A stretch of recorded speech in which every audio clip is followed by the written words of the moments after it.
Voilà, et c'est un mingi yakoeba été bozali wana ebele kolanda mama Cadette Muswamba la patriote nonzela na émission masolo ya mboka oyo wapi tolobelaka maye bazali koleka na mboka Congo RDC totondi bino botondi pe topesi bino bambote ya mingi penza bipai nyonso tu ezwami bino na ngonga lokola oyo. Alors tosengila bino bo bandana liboso ko s'abonner pour na baye bazali kolanda biso nonzela na YouTube bo bandana ko s'abonner bo liker bo partager ba lien na biso afin que badinga biso to ko kapé ko sala informer le lenge yo pour sali ko sala informer nonzela la émission masolo ya mboka. Na plateau nanga mokolo mwalelo bandeko balandi mama Cadette nazali bongo ngai mokote kasi nazali bongo na mwana mboka Mustapha Kalambai o wapi autrement appelé Zaïrois congolais elongo na ye tokoyeba kobeta masolo ba mazali koleka na politique ya mboka na biso kuna toyoki président rwandais Paul Kagame asili ko rejeter ba accusation nyonso o ba akizakaye pona mayematali AFC M23 abwakeli yango bongo na ancien président de la République Joseph Kabila Kabange tokoyeba pe kolobela bongo bondimi ya koyamba ba migrants américains na sol congolais oyo wapi esili kondima ma ete baya bongo koyingela na mboka na biso Kongolo. Est-ce que ezali pona bénéfice ya mboka na biso tope ezali lolenge nini toyeba ko développer yango na kati ya émission na biso tokolobela pe bongo ba promesse en général oyo wapi tata mokambi ekolo asilaki kolaka mokolo ya le 5 avril 2026 juste na célébration ya qualification ya ba léopard tant ba ki bongo na esplanade ya palais du peuple ba promesse wana to ba ko décortiquer yango na kati ya émission na biso ya mokolo mwalelo masolo ya mboka. Sans plus tarder la sengi na Montréal okokana kokotela ngai invité na biso afin que tokoka na ko continuer na émission. Mwana mboka Mustapha Kalambai mbote mama Cadette nkolo wako batela tozali na bomo ina to profiter puis to kufa pété aussi longtemps na to réussir ko sortir mboka na gouffreté to kufa na noter. En tout cas mikolo l'équipe penza moi mingi to ebité o zalaki soko kana te zalaki nini ko ndo banga suki ne bando kangela bilenga suki to lo lengeni ya yambo nga banga kaka nzambe na nzala to na banga aka yango banga aka nzambe na nzala l'état te non l'état bato sakaye à travers Mobeko dernier moni moto ko tout ça l'état. Mais malheureusement nous sommes dirigés par des gens qui n'ont pas l'essence à l'état, d'où l'état n'est plus respecté. Vous comprenez? Nga to saka l'état mais naza siko kotambusa mana bato bayebi ko to sa l'état te na kokota na makambo mayo na otiko mokolo malobi to bimaki tete qui férié oyo wapi ça dédié na combat de Chilombo Antoine de Félix Tshisekedi Chilombo Antoine chef de l'état. J'aimerais qu'on lance un message moko mais il y a deux volets. OK. Le premier volet il doit y est local la garant. Il y a bon fonctionnement, il y a une institution à la République. Il y a local la premier défenseur, il y a constitution congolaise. C'est le premier défenseur.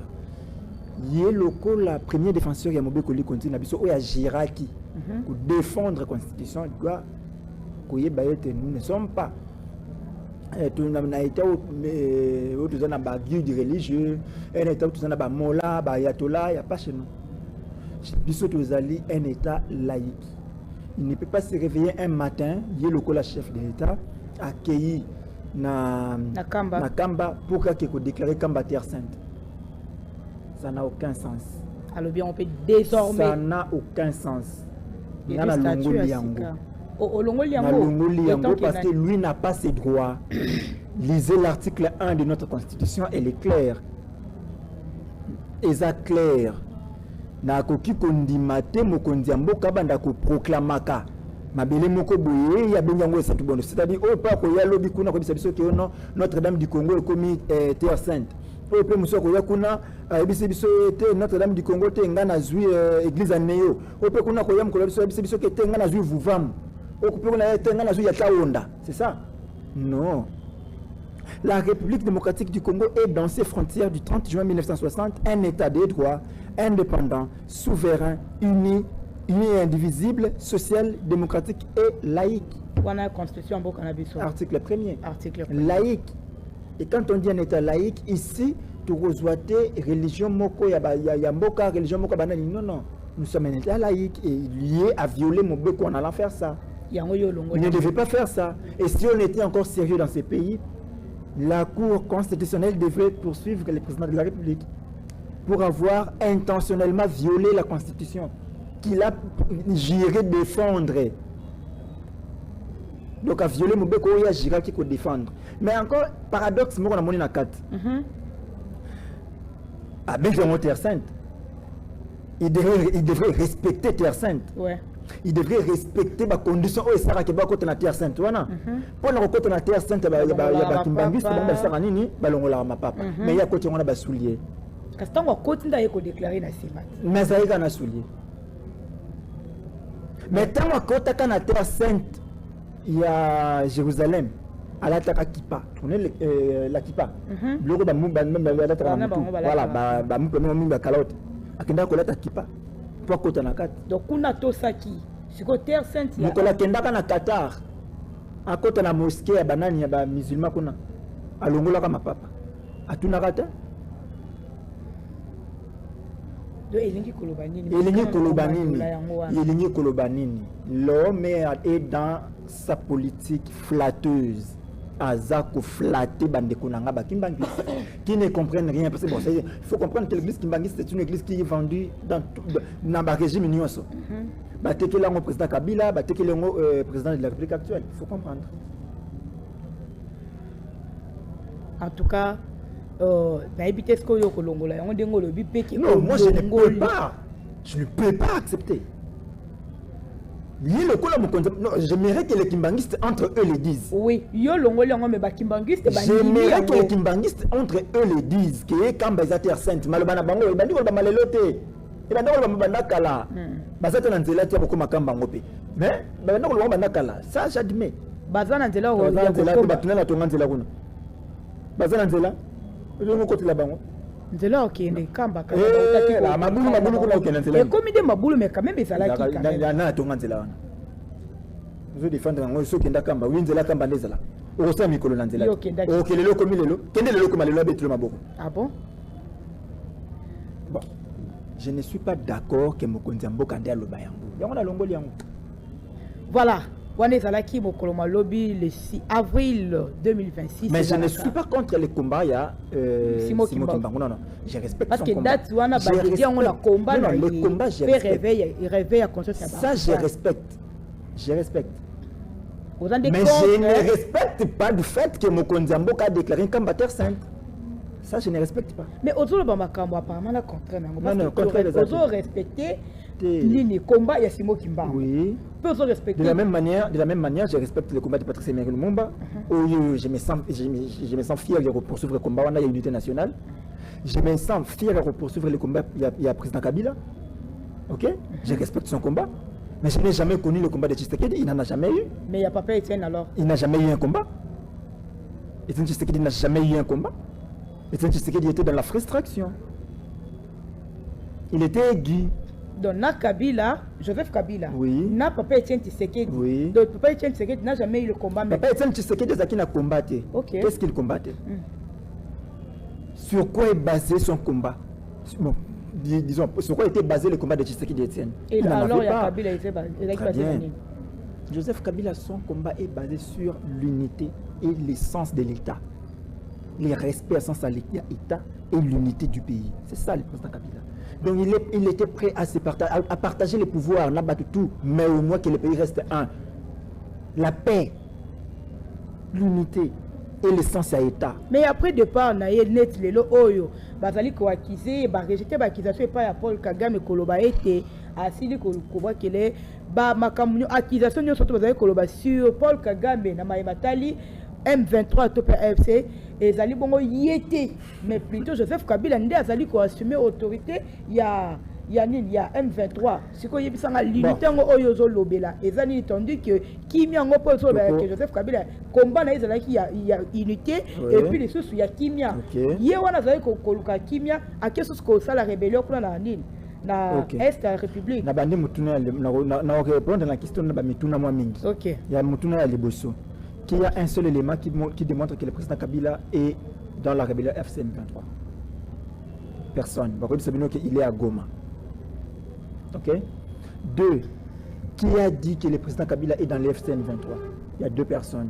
Le premier, c'est le président de la République Félix Tshisekedi. Le deuxième, c'est Paul Kagame.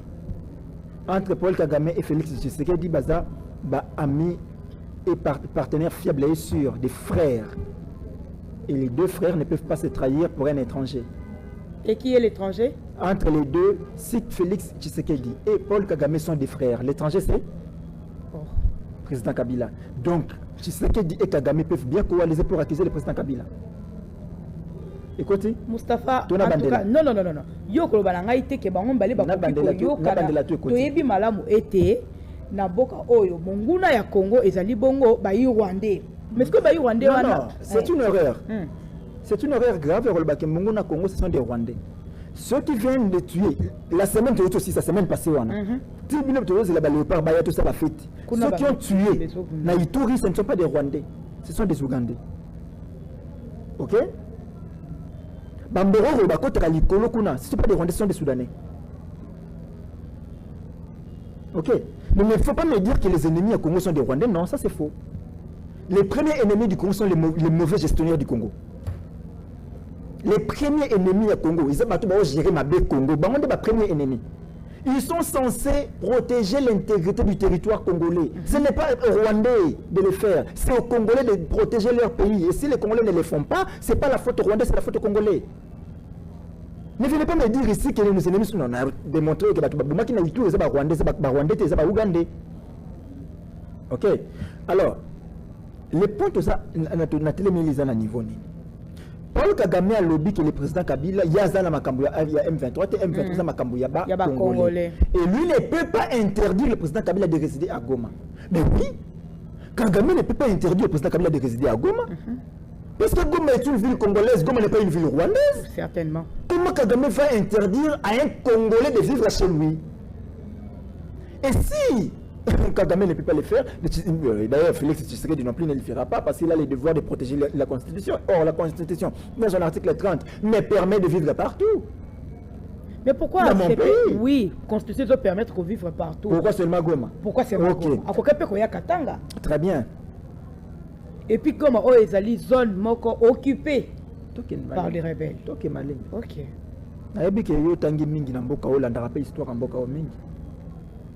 Na date le 22 avril 2002, Etienne Tshisekedi Saka wapi na Kisangani, ville occupée par les rebelles.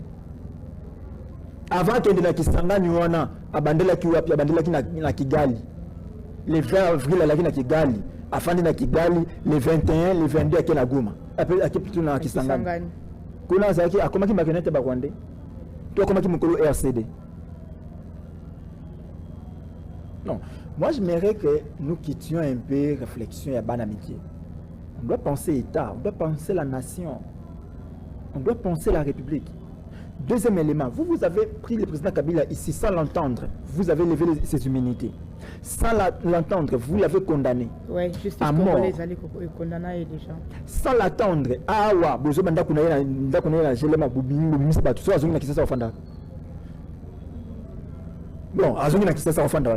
il est à Goma dans sa maison achetée depuis 1999. La famille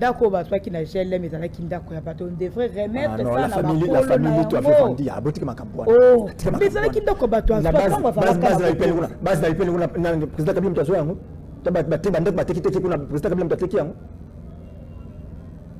donc toutes les maisons qui a fait à Kinshasa ici, même la famille Tshisekedi bakola ndako à l'état non. OK, oyebi yango très bien. Il y a botolité. Bon, qui botola ya balito. Sois sérieux non? Sois sérieux, nous avons beaucoup de temps à teki bloquer na bango abol ba botoli. Nous avons teki bloquer na bango ata. Na botoli. Ata OPL metana soki bakolo nango bakolo. Non, ça bakolo nango RVA. Bakolo nango RVA, bakolo nango ba bimila bat. Mais RVA ndé mokolo nango. Na lobby quittons ba débat ya Tchanana. Il faut réfléchir État. Les lobbies sont communes à calculer, on va penser qu'en 2028, il faut qu'il ait les élections. Tshisekedi va partir. Nous allons faire la remise et reprise naïe.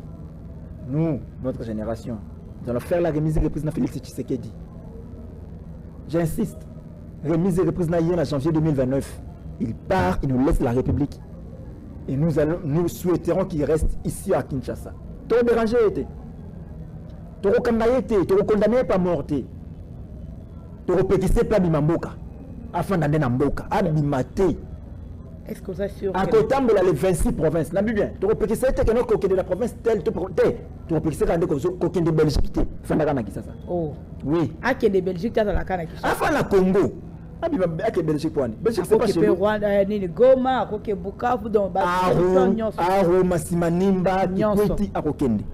Mais les bandes d'Amboka Ndaro parce qu'il doit nous voir comment nous allons gérer la République. Est-ce que vous avez qui en 2028 on a ma ponamé comme ça? Pourquoi ma ponamé ça là? Mais na célébration il y a qualification qu'on a population gangi. Faut pas m'aider. Si na troisième mandat. Na bandi d'abord na Boudimbo mutaye na slogan wana. La commission est pas ya tata moka. Na bandi d'abord na ye Boudimbo. Batunier. Peuple zo le bani ba bi. Si tout droit. Si na na bandi d'abord na troisième Boudimbo. mandat. Na bandi d'abord na Boudimbo. Est-ce que dans un état normal où tous les citoyens sont normaux? Dans un Congo normal, est-ce que Didier Boudimbo peut être même chef du quartier? Comment ça? Dans un Congo normal, il y a je ne parle pas du Congo normal, je parle du Congo normal. Ah, oh, ok, donc Congo, Bidimbo, ministre des Sports, et ça, Congo. Mais c'est ça qui montre la normalité de la République, non? Oh. Mais quand un ministre a télévé le bégué, non, tout doit être il est dit sur base de quoi? C'est le gars, on les a basés dans Nini. Nous sommes dans la normalité. Donc, si tu es dans un Congo normal, où il y a des citoyens congolais normaux, Boudimbo ne peut même pas être chef du quartier, même pas chef de rue. Mais vous connaissez comme ça là. Alors, quand il dit tout doit être à 3, la loi de mon pays, la constitution de mon pays dit, le président de la République est élu pour un mandat de 5 ans, renouvelable une seule fois. Parce que tout doit être à 3 ans qui l'ont sur Bazani. Peut-être. Et ça basé dans Nini. Parce que même si on dit changer la constitution, oui. Félix Antoine n'aura pas un troisième mandat, il aura un premier mandat. Donc, moi, je dis tout doit être à 3 ans. Dans un pays sérieux, il ne peut même pas être chef du quartier. Au commis, il faut comprendre. Je démontre. Sauf que tu changes la constitution, tu as l'élo. Tu commis dans Oyasika. On ne parlera plus de la 3e République, on parlera de la 4e République. Parce que la 3e République, nous n'avons connu que 2 présidents. Il y a le président Joseph Kabila et le président Félix Tshisekedi. Ce sont les 2 présidents de la 3e République. Sauf que tu changes la constitution, que tu es la 4e République, et que Félix est encore candidat, il ne sera pas à son premier mandat, il ne sera pas à son 3e mandat, il sera à son premier mandat. Ce que nous avons basé na Nini, assez basé na Nini. Vous comprenez que Maël les a mouqués na bato bazolo ba 3 mandats. Maël les a mouqués. Yango moya kambata chef de rue, azata chef. Ba toi non ko chef d'arrêté.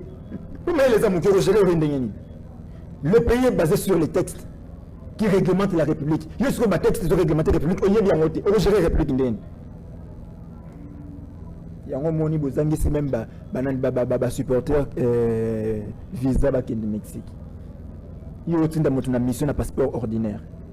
Vraiment. Passeport de service.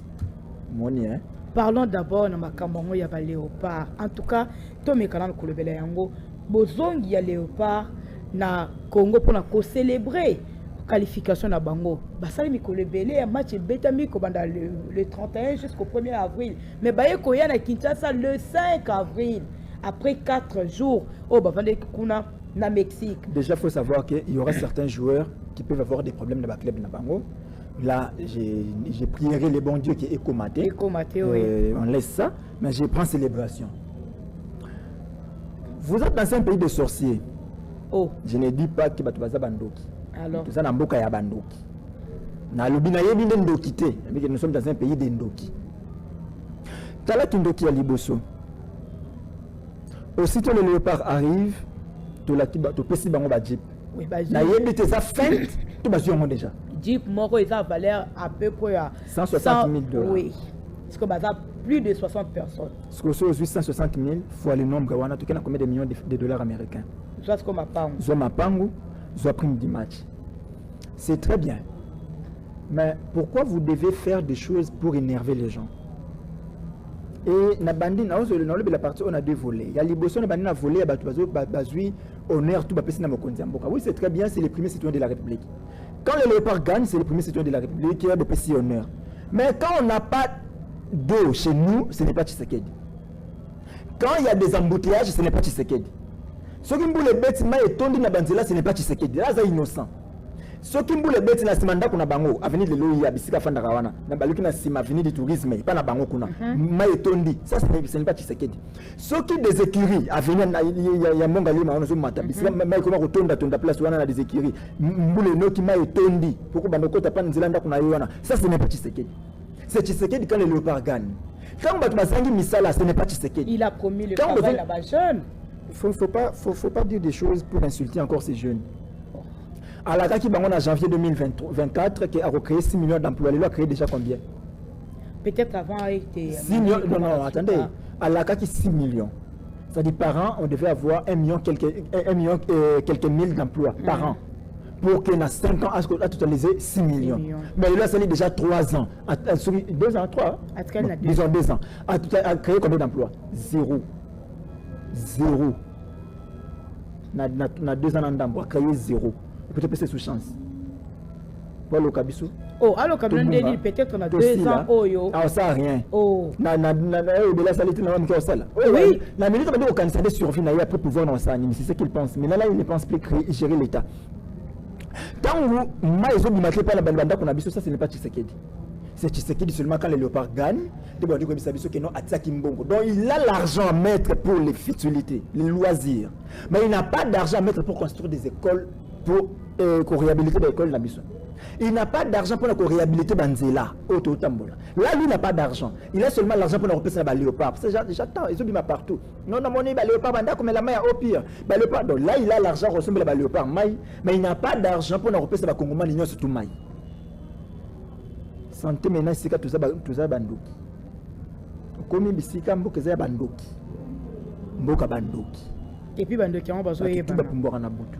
Oh, to yeba bango kaka moni so abimita na pumbo to o ndoki pumbora na butu. O comprendre bisale na ye. Comprendre ba mo bisale na ye. Na kandinga abimeli wana. Ndé kaka lobeli. Maintenant, to sombeli bango mapango to pesi bango bandako, c'est très bien.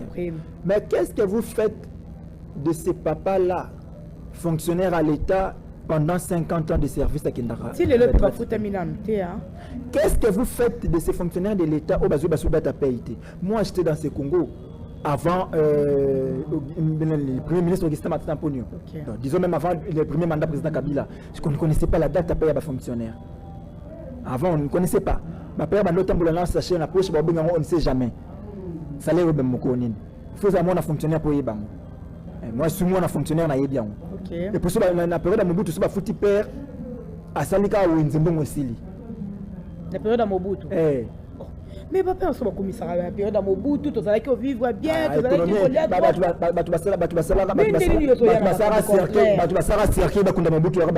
Fonctionnaire à l'État. Mais apparemment,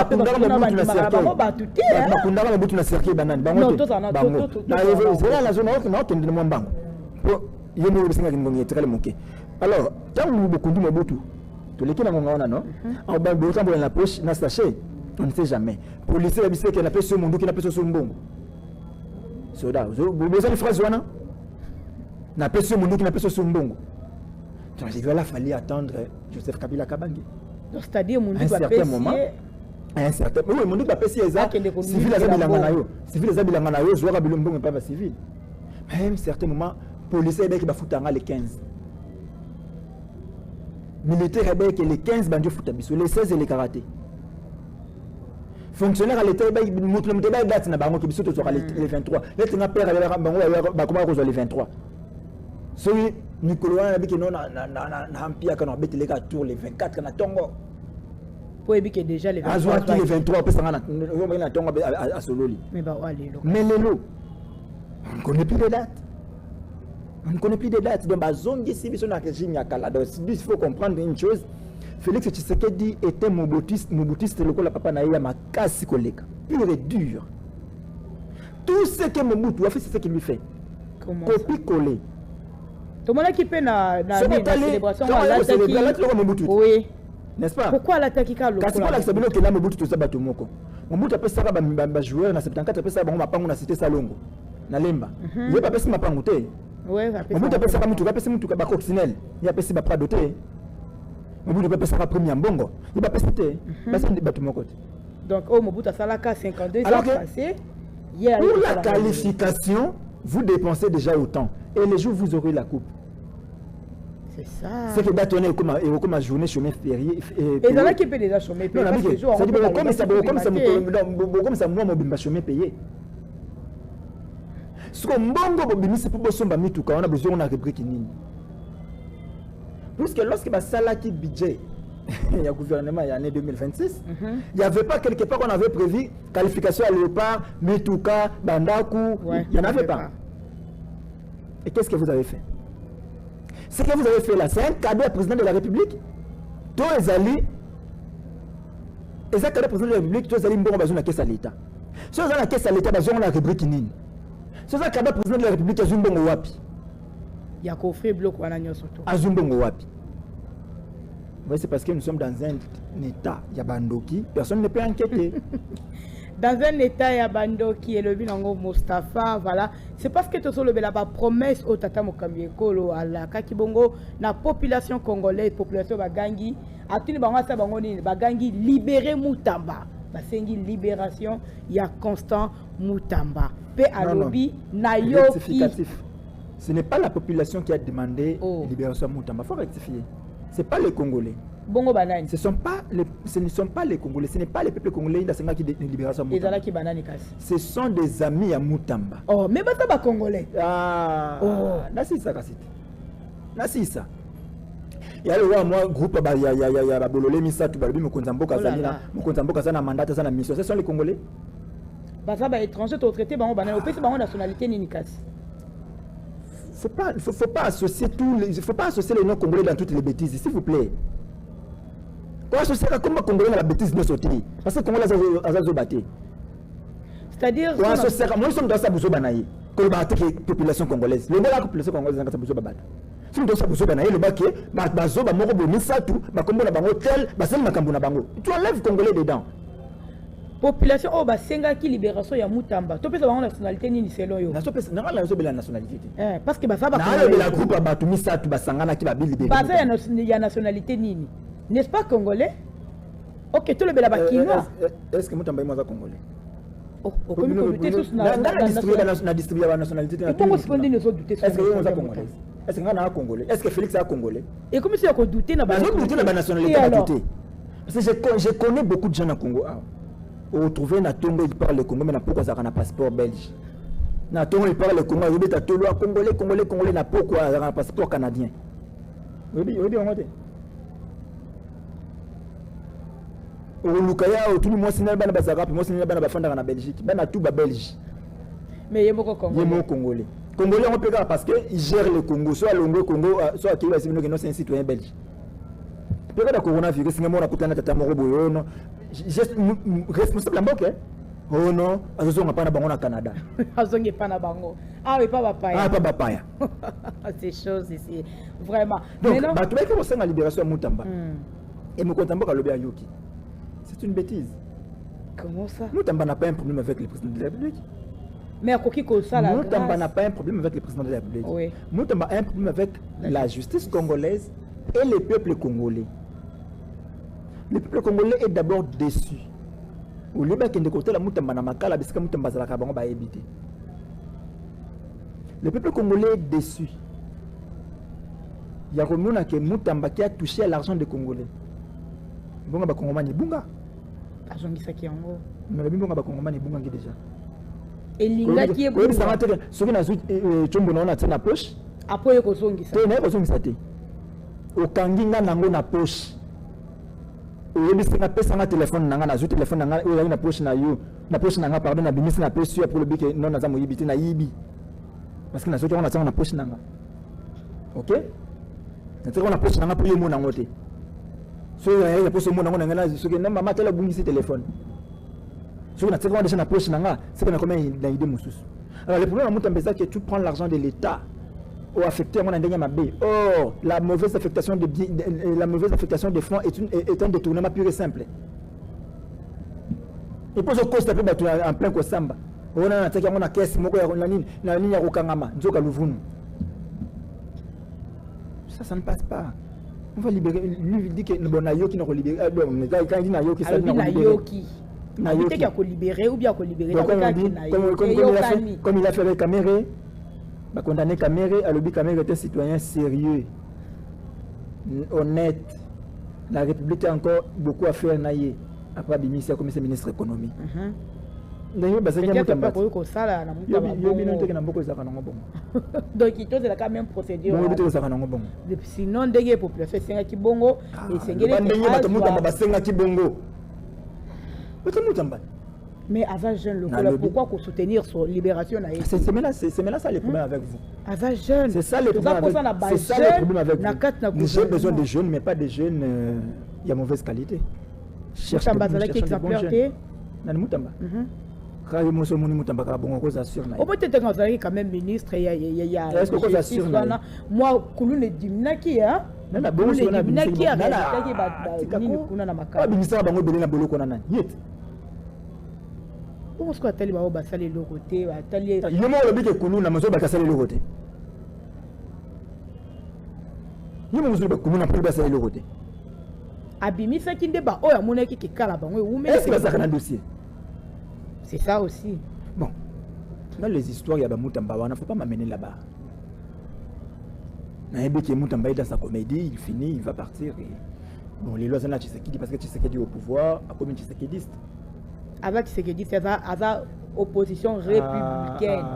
Oui, non, Jacques Bazan a 4 opposition républicaine. Qui est opposant? Mais l'Isanga est parti à Mutamba. Ils ont opposant. Non, Moussito n'est pas opposant. Moussito n'est pas opposant. Mutamba est opposant. Comment est-ce que vous êtes en opposition alors que tu partages les programmes à gouvernement? Ça n'a aucun sens. Hein?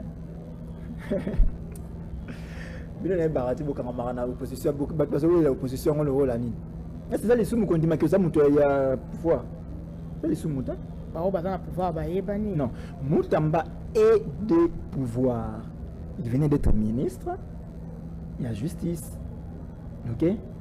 Tant que ministre à justice, il ne pouvait pas être de l'opposition. OK? Un statut à opposition dans Bokaoui. Qui est opposant? C'est celui qui s'oppose à un programme à gouvernement. Parce que Mutamba aux apporteurs, il y a un programme dans un secteur déterminé à la République. Et comment est-ce que vous allez sous une opposition? Donc en même temps tu es porteur du programme, en même temps tu t'opposes au programme que tu portes. C'est ça. La presse, vous relayez. Tout le monde est de l'opposition. Républicaine. Tozo kende mbangu na sima ya ngonga na biso pena siliko kende na lombango toko lobela bongo maye matali ba migrants américains na sol congolais. Lelo oyo République démocratique du Congo bandimi koyamba ba migrants américains na tila na kosunga bango ete bakokana koza awa vie maye matali koleka kuna na États-Unis d'Amérique. Est-ce que en quelque sorte ezali pour la bolamu ya peuple congolais topé et comme mali susu ba makambo na mikolo mizali koyana banzi etezali motuna ya suka oyo tokokabwana na yango na émission na biso Tshisekedi na Mobutu baza batu mako c'est-à-dire Tshisekedi kokanisa eka bakokani pour makambo basale kokani. En 1994 Mobutu nous a ouvert nos frontières pour recevoir les Hutus rwandais bakoti ya webili. Yango moni lelo bato babeli la ranine infiltration, tous a infiltré FDLR, tous a infiltré FDLR Rwanda, FDLR. OK? Tshisekedi à son tour 32 ans plus tard. Quand Mobutu sera 32 ans à pouvoir, il peut 32 ans après. Ouvre notre espace, tout y a baba migrant américain. Donc beaucoup on a besoin comme une poubelle. Amérique a limbi. Alors